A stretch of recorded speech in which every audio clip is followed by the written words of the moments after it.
Dear students, Durga tutorial के online classes में आपका स्वागत है। हम आपको 12th क्लास का हिंदी पदखंड की दूसरी कविता पढ़ाने जा रहे हैं, जिसका शीर्षक है तुलसीदास के पद। और जैसा कि नाम से ही स्पष्ट है, इसके रचयिता विश्व कवि, श्रेष्ठ साहित्यकार, महाकवि तुलसीदास जी हैं। तो सबसे पहले हम तुलसीदास जी का परिचय आपसे कराएंगे। तुलसीदास जी का परिचय देना सूर्य को दीपक दिखाने के समान है। वे सिर्फ कवि नहीं, महाकवि थे। किसी ने कहा भी है उनके बारे में कि सच मानो तुलसी ना होते तो हिंदी कहीं पड़ी होती, उसके माथे पर रामायण की बिंदी नहीं जरी होती। इसे एक बार और सुने।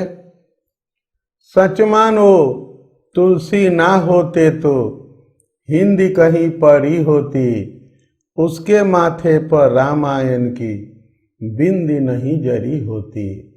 रामायण जैसा महाकाव्य जिस तुलसीदास जी ने समाज को दिया, वह विश्व का अन्यतम साहित्य है। इसीलिए तुलसीदास जी के बारे में कहा भी गया है कि सूर सूर तुलसी शशि, उडगन केशवदास, आज के कवि खद्योत सम, जह जह जहतः करत प्रकाश। तो कविता तुलसी से धन्य हुई, कविता करके तुलसी धन्य नहीं हुए। आइए परीक्षा के दृष्टिकोण से महत्वपूर्ण बिंदुओं को ध्यान में रखते हुए तुलसीदास जी के जीवनी का सफर आगे हम बढ़ाते हैं। इनका जन्म 1543 ईस्वी में हुआ था और इनका निधन 1623 ईस्वी में हुआ था। इनका जन्म स्थान उत्तर प्रदेश के बांदा जिला में राजापुर नामक गांव था। इनके बचपन का नाम राम बोला था, क्योंकि जब ये पैदा हुए थे तो मुंह में 32 दांत लेकर पैदा हुए थे, और बच्चा पैदा होने पर रोता है, ये राम राम कहकर हंस रहे थे। इसलिए इनका नाम राम बोला रख दिया गया था। इनकी माता का नाम हुलसी और पिता का नाम आत्माराम दुबे था। लेकिन अफसोस कि इनकी जन्म के कुछ ही दिनों बाद इनकी माँ जो है वह गुजर गई। तब एक चुनिया नाम की दासी ने इनका पालन पोषण किया। कुछ दिन के बाद चुनिया भी संसार को छोड़कर चल दी। इनकी पत्नी का नाम रत्नावली था। विवाह के कुछ ही समय बाद रत्नावली से इनका वियोग हो गया और ये वैराग्य में लिप्त हो गए। थोड़ी सी मैं उस घटना की ओर आपका ध्यान आकर्षित कराऊंगा कि तुलसीदास जी का रत्नावली से क्यों बिछोह हुआ। सावन का महीना था। रात के समय में ये अपने घर लौटे। पत्नी का भाई यानी कि साला इनकी पत्नी को लेकर उसके मायके चला गया था। ये रात को ही पत्नी से मिलने के लिए चल दिए। पत्नी से मिलने की दीवानगी इन्हें आधी रात को नदी के किनारे खींच लाई। कोई नाव नहीं मिलने पर ये मुर्दे की पचाठी पर सवार हो गए, तैर कर नदी पार किए, ससुराल गए तो दीवार पार करने के लिए सांप को रस्सी की तरह इस्तेमाल कर लिए। रत्नावली से मिले। जब घर के लोग जगे रात में तो थोड़ी सी जो रत्नावली की भौजाई थी मिठी शिकायत की कि दामाद रात को इस तरह घर आते हैं। रत्नावली को थोड़ा चोट पहुंचा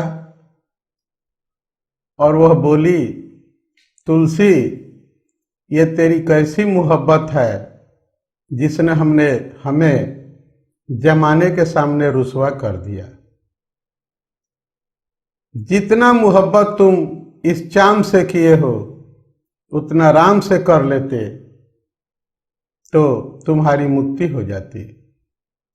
पत्नी की बातों को तुलसीदास जी गुरु मंत्र की तरह स्वीकार किए और बोले, हे रत्ने, तुलसी अपनी मोहब्बत को उस मुकाम तक ले जाएगा कि दुनिया तुलसी की मोहब्बत को याद करेगी और जब जब याद करेगी कहानी के तहखाने में कभी तुलसी की जीवनी चलेगी तो उसमें तेरा भी नाम चलेगा, तेरे भी त्याग की लोग कहानी जरूर कहेंगे।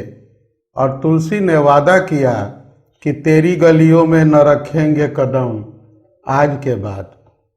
और तुलसीदास फिर कभी अपनी पत्नी से मिलने के लिए नहीं गए और अपने जीवन को राम भक्ति के लिए समर्पित कर दिया। तो मेरे ख्याल से धन्य है वो नारी अगर वह तुलसी को सांसारिक प्रेम से आध्यात्मिक प्रेम की ओर नहीं ले गई होती। आध्यात्मिक प्रेम का संदेश न दी होती तो आज दुनिया को तुलसीदास जैसा महान व्यक्तित्व न मिलता। रत्नावली को मैं श्रद्धा देता हूं इन शब्दों में कि मेहदी महावर रचकर भी सुख सपनों से संन्यास लिया, है धन सुहागन नारी जिसने भारत को तुलसीदास दिया।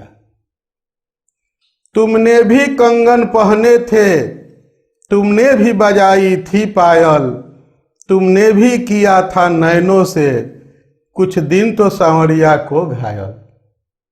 मिलने आए तुझसे प्रीतम तो भेज राम के पास दिया, है धन सुहागन नारी जिसने भारत को तुलसीदास दिया। रत्ने, तुम धन्य हो जिसने इतना बड़ा राम भक्त संसार को दिया। इतना ही नहीं, रत्नावली कभी कभी तुलसीदास जी को पत्र भेजा करती थी।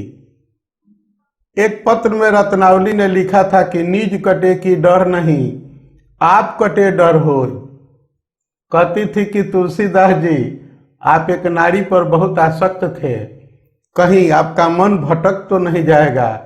तुलसीदास जी ने जवाब में लिखा था कि एक कटे रघुनाथ संग। वो बोले थे, रत्ने, जो बीत गई है वो फिर दौर न आएगा, एक तेरे सिवा दिल में कोई और न आएगा। तो बोले कि अब राम के सिवा मेरे दिल में कोई नहीं आएगा। अगर तुमको निकाला है तो हमने राम को बसाया है, और तेरी तस्वीर को जिस दिल से निकाले हैं तुझसे ज्यादा प्रेमी को हम बसाए हैं। इसलिए चिंता मत करना, तेरा तुलसी अब भटकने वाला नहीं है।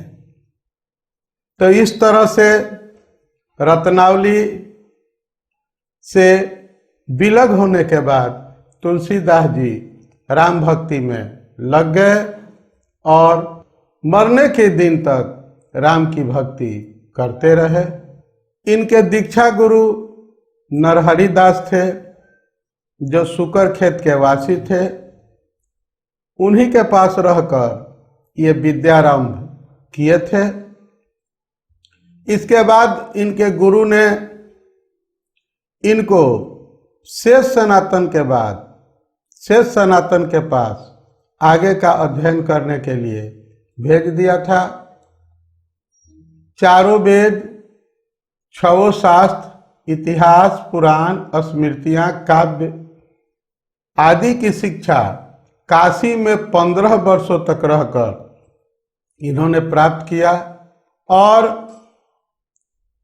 जो इनके जीवन की निर्णायक घटना थी रत्नावली से अलग होना, वो हम आपको बता चुके हैं। इसके बाद अस्थायी निवास इनका काशी रहा। इनके मित्र और स्नेहियों में अब्दुल रहीम खान खाना, वही विश्व प्रसिद्ध कवि रहीम, महाराजा मानसिंह, नाभादास, दार्शनिक मधुसूदन सरस्वती और टोडरमल इनके विशेष से नहीं थे। इनकी कृतियां हैं रामलाला नहछु, बैराग संदीपनी, बरवई रामायण, पार्वती मंगल, जानकी मंगल, रामाज्ञा प्रश्न, दोहावली, कवितावली, गीतावली, श्री कृष्ण गीतावली, रामचरितमानस, विनय पत्रिका। इनके अतिरिक्त 44 छंदों की हनुमान बाहुक रचना को कवितावली का ही अंग माना जाता है। उसे स्वतंत्र करने पर कुल 13 छोटी बड़ी कृतियां हैं। इनके अतिरिक्त कुछ अन्य कृतियां भी इनकी बताई जाती है। वैसे तुलसीदास जी के 12 ग्रंथ प्रसिद्ध हैं। इनका सबसे प्रमुख ग्रंथ रामचरितमानस है। इसकी रचना आरंभ की तिथि 1574 ईस्वी मानी जाती है। चैत्र शुक्ल पक्ष नवमी, विक्रम संवत 1631 को राम जन्म की तिथि पर अयोध्या में 31 वर्ष की अवस्था में इन्होंने आरंभ किया। रचना 1633 में अगहन शुक्ल पंचमी राम सीता विवाह की तिथि के दिन पूर्ण हुई। कुल 2 वर्ष 7 महीना 26 दिन लगा था इसके रचना में। अगर तुलसी के व्यक्तित्व की बात करें तो ये विनम्र थे, मृदुभाषी थे, गंभीर और शांत स्वभाव के, गौर वर्ण के सुदर्शन व्यक्ति थे, जिनके वक्ष स्थल पर तुलसी की बड़ी बड़ी गुड़ियों वाली माला रहती थी। वे कौपीन पहनते थे। राम शब्द के रा पद का उच्चारण सुनते ही रोमांचित हो उठते थे। अपना प्रसिद्ध पद भरत भये ठाढ़े कर जोरी बहुत अनुराग और प्रेम भरे स्वर में गदगद कंठ से गाया करते थे। अब हम बात करेंगे इनकी रचना की, जो आपके पाठ्य पुस्तक में पढ़ना है। पहली रचना है कबहुक अम्ब अवसर पाई। ये विनय पत्रिका से ली गई गोस्वामी जी की रचना है। इसमें ये माता सीता जी से निवेदन करते हैं कि हे माते, कभी अवसर पाके, कोई बेचैनी नहीं है, कोई जल्दीबाजी नहीं है। जब प्रभु का मूड ठीक रहे, प्रभु जो हैं सुनने की स्थिति में हो, तो उनको कुछ करुण कथा सुनाइएगा और उसी करुण कथा के दौरान बताइएगा कि आपका एक भक्त है जो दीनहीन, क्षीण, मलिन, पापी है। वह आपके नाम को बेचकर पेट भरता है और दासी का दास कहलाता है। प्रभु की दासी कौन है? तुलसी।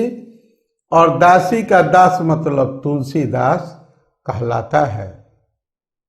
और कहिएगा कि थोड़ा सा आप तो कृपा निधान हैं, सबकी बिगड़ी को बनाते हैं, मेरी भी बिगड़ी को थोड़ा सा बना दीजिएगा, ताकि मैं भी संसार सागर से तर जाऊंगा, मेरा भी काम जो है वो बन जाएगा।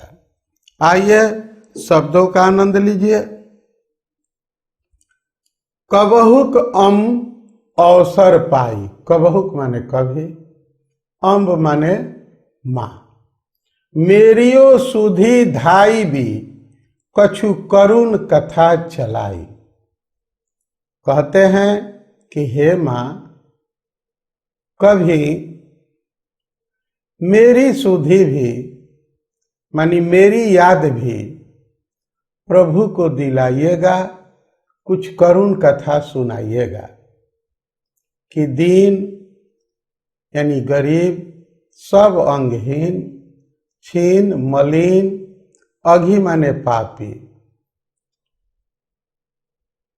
एक आपका भक्त है, नाम लय भरे उदर एक प्रभु, दासी दास कहाई। उसका नाम तुलसीदास है। वो आपका नाम लेकर ही यानी कि आपके नाम का गुणगान करता है और उसी के बदौलत वह अपना पेट पालता है। बूझिए सो है कौन, कहीं भी नाम दशा जनाई। अगर प्रभु पूछे कि वह कौन है तो थोड़ा सा मेरा नाम ले लीजिएगा और मेरी दीन दशा भी बता दीजिएगा। सुनत राम कृपालु के मेरी, बिगाड़ियो बनी बन जाई। प्रभु कृपालु हैं, दीन दयाल हैं, अगर उनको कहिएगा तो मेरे ऊपर भी कृपा कर देंगे, मेरी भी बिगड़ी बन जाएगी। जानकी जग जननी जन किए बचन सहाई। कहते हैं कि हे माँ, आप जानकी हैं, मन की बात को जानने वाली हैं, आप जगत जननी हैं, आप थोड़ा सा बानी सहायता सिर्फ कर दीजिएगा, प्रभु से मेरे बारे में कह दीजिएगा, मेरी याद दिला दीजिएगा, तो प्रभु की मेरे ऊपर भी कृपा दृष्टि हो जाएगी। तरे तुलसीदास भव तो नाथ गुण गण गाई। तो ये तुलसीदास भी प्रभु के नाम को गाकर इस संसार सागर से तर जाएगा। आगे बढ़ते हैं और बात करते हैं दूसरे पद की। द्वार हूं भोर ही को आजो।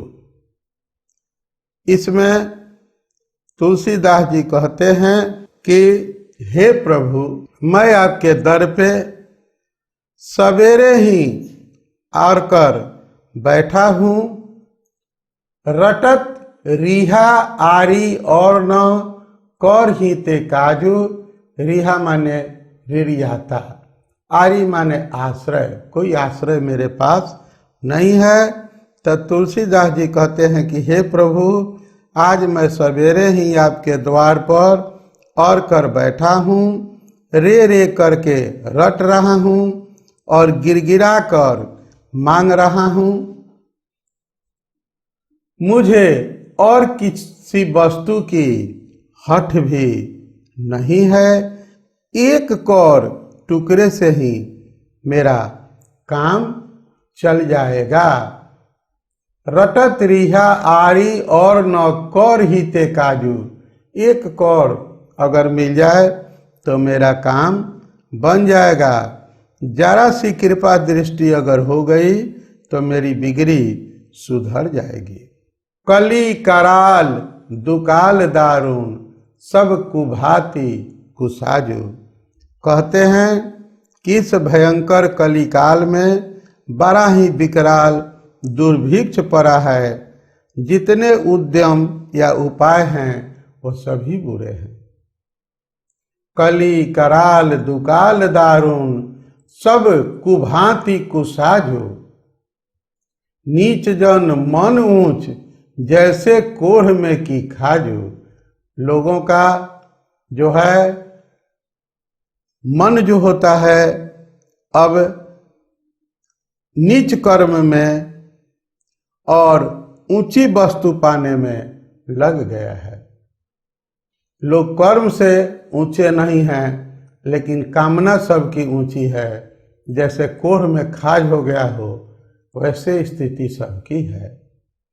हहरी हिय में सदैव बुझियो जाई साधु समाजु। ये कहते हैं कि ऐसी परिस्थितियों में जब इस कलयुग में लोगों की कामना ऊंची है, कर्म नीचे हैं, यह तो वही बात हुई जैसे कोढ़ में खाज है। जो पाप कर चुका है उनके फल भोगने का दुख तो बिल्कुल ही भूल गया है और नए नए विषयों के क्षणिक सुखों में मग्न हो गया है। कहते हैं कि जो पापी आदमी है वह यह नहीं सोच रहा है कि अगर हम कोई गलत काम किए हैं तो उसका अंजाम भी गलत होगा, बुरे काम का बुरा नतीजा होता है। ये किसी के मन में बात समझ में नहीं आ रही है। इसका कुछ भी ख्याल नहीं रहा कि इस कोढ़ में खाज से होने वाला परिणाम और क्या भोगना होगा। जब मैं इन कष्टों से व्याकुल हो गया तब घबराकर कृपालु संत समाज से पूछा कि कहिए मुझ सरीखे पापी को कोई शरण में लेने वाला है। हहरी हिय में सदैव बुझियो जाई साधु समाजो। जब मैं हृदय से व्याकुल हुआ, संतों से जाकर पूछा कि मुझ सरीखे पापी को कोई शरण देने वाला मिलेगा, तब सभी संतों ने यही उत्तर दिया कि एक दीनता दारिद्र दले को कृपा बारिध बाजू। तो संतों ने कहा कि दीनों के रक्षक, दीनता को दलन करने वाले यानी गरीबी को खत्म करने वाले, कृपा बारिध यानी कृपा सिंधु, एक कौशल नंदन श्री राम प्रभु ही हैं। उन्हीं की शरण में आप जा सकते हैं। कृपा सिंधु रघुनाथ जी को छोड़कर कौन दरिद्रता और दीनता को दूर कर सकता है। महाराज दशरथ के पुत्र राजा राम ही दानी हैं तथा दानियों का बाना रखने वालों में श्रेष्ठ है। जन्म को भूखो भिखारी हूँ गरीब निवाज, पेट भरी तुलसी ही जेवाय भक्ति सुधा सुनाजू। कहते हैं कि हे प्रभु, मैं आजन्म भूखा भिखमंगा आपके द्वार पर आया हूँ। आप गरीबों को निहाल कर देने वाले हैं। बस अब इस तुलसी को भक्ति रूपी अमृत के समान सुंदर भोजन पेट भर खिला दीजिए। अपने चरणों में इतनी अधिक भक्ति दे दीजिए कि फिर मुझे कभी सांसारिक भोगों की ओर न दौड़ना पड़े। यानी कि इन पंक्तियों के माध्यम से इस कविता में तुलसीदास जी प्रभु से भक्ति की मांग करते हैं। अब आइए परीक्षा में आप कैसे इनको लिखेंगे। मैं कविता का भावार्थ आपके लिए दे दिया हूँ, आप स्क्रीन के ऊपर देख रहे हैं। इसको मैं समझा भी देता हूँ। प्रस्तुत पंक्तियाँ विनय पत्रिका काव्य कृति से ली गई हैं। विनय पत्रिका की रचना करने के पीछे कवि का उद्देश्य है कि कविता रूपी पत्र के माध्यम से अपनी दीनता, पीड़ा, व्यथा को प्रभु श्री राम के चरणों में पहुंचाना। इसमें सभी देवों की स्तुतियां की गई हैं और उन्हीं के माध्यम से प्रभु के प्रति भक्ति भावना भी प्रदर्शित की गई है। उपयुक्त पंक्तियों में माँ सीता की वंदना करते हुए कवि विनती करता है कि हे माँ, कभी अवसर पाकर मेरी विनती प्रभु श्री राम के चरणों में प्रस्तुत करना। मेरी करुण कथा की चर्चा करते हुए मेरे प्रति प्रभु कृपा के लिए याद दिलाना। उन्हें याद दिलाते हुए कहिएगा कि आपकी दासी का एक भक्त आपका नाम जप और भजन के द्वारा अपनी जीविका चला रहा है। मेरी दीनहीन अवस्था की सुधि श्री राम जी को छोड़कर और कौन लेगा। श्री राम की कृपा अगर हो जाएगी तो मेरी दीन दशा सुधर जाएगी। हे जगत की जननी, मेरी तुमसे विनती है कि अपनी कृपा कर मुझे असहाय की सहायता करें। तुलसीदास भवसागर पार कराने वाले प्रभु श्री राम का गुणगान करते हुए दीनता से मुक्ति के लिए प्रार्थना करते हैं। तुलसीदास जी ने अपनी दीनता का वर्णन करते हुए उस समय के भीषण दुर्भिक्ष काल का भी यथार्थ चित्रण किया है। तुलसीदास जी को उनके सगे संबंधियों ने ऐसे छोड़ दिया कि फिर कभी उनकी ओर भूल कर भी देखा नहीं। उनके हृदय में इसका जो संताप था, इसको दूर करने के लिए उनको संतों की शरण में जाना पड़ा। उनका आश्वासन भी मिला, तब उनको विश्वास हो गया कि राम की शरण में जाने से सब संकट दूर हो जाते हैं। तुलसीदास जी ने इसका भी उल्लेख किया, अकालों की कोई ऐसी सूची हमारे सामने प्रस्तुत नहीं है जिससे कि हम उस समय की वस्तु स्थिति को ठीक ठीक समझ सकें। तो भी इतना तो कहा ही जा सकता है कि जो कराल दारुण दुकाल संवत 1613 में पड़ा था, जिसमें मनुष्य को खाने लगा था, वही तुलसीदास की इस यातना का भी कारण रहा होगा और इसी क्रूरता से दहलकर वे संतों के शरण में गए होंगे। और इस संकट को इन पंक्तियों में संत कवि तुलसीदास जी ने माँ सीता को भगवान श्री रामचंद्र के सामने बड़ी चतुराई से उपस्थित करने को कहा है। वे कहते हैं कि हे माँ, आप कहिएगा कि आपका दास आप ही का नाम लेकर जी रहा है। यह स्पष्ट बात सुनकर श्री राम जी स्वभावतया नाम जानने की जिज्ञासा करेंगे। वंदना प्रकरण के द्वारा तुलसीदास जी ने अपने स्वामी से दैन निवेदन आरंभ किया। अपने प्रभु के महत्व, औदार्य, शील और शील स्वयं के असामर्थ्य को दिखाते हुए उसके उद्धार की याचना की है। उन्होंने बीच बीच में अपने नैतिक उत्थान की अभिलाषा भी व्यक्त की है। इसी के साथ हमारा आज का लेक्चर पूरा होता है। इसके पहले के पाठ को मैं पूरा कर चुका हूँ। फिर मिलते हैं अगले पाठ के साथ। अगर पसंद आए तो लाइक कीजिए और शेयर कीजिए, और अब तक आपने मेरे चैनल को सब्सक्राइब नहीं किया है तो सब्सक्राइब कीजिए, ताकि कोई भी पाठ हम पढ़ाएं तो सीधे आप तक सबसे पहले जानकारी पहुंचे। और भी अच्छी अच्छी विषय वस्तु के साथ हम भविष्य में आने वाले हैं आपके लिए इसी YouTube चैनल पर। तब तक के लिए बधाई, थैंक यू, धन्यवाद।